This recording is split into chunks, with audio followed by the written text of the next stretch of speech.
You ask Tiger to solve. This deals with linear equations with one unknown. The final result is b equals -4. Let's solve it step by step. Simplify the expression. Expand the parentheses. Simplify the arithmetic.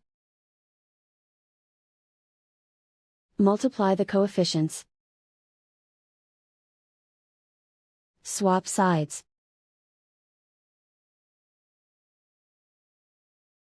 Group all constants on the right side of the equation.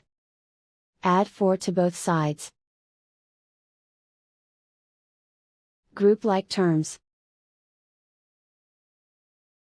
Simplify the arithmetic.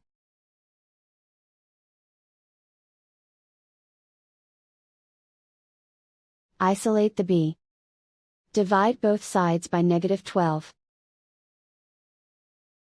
Cancel out the negatives. Simplify the fraction.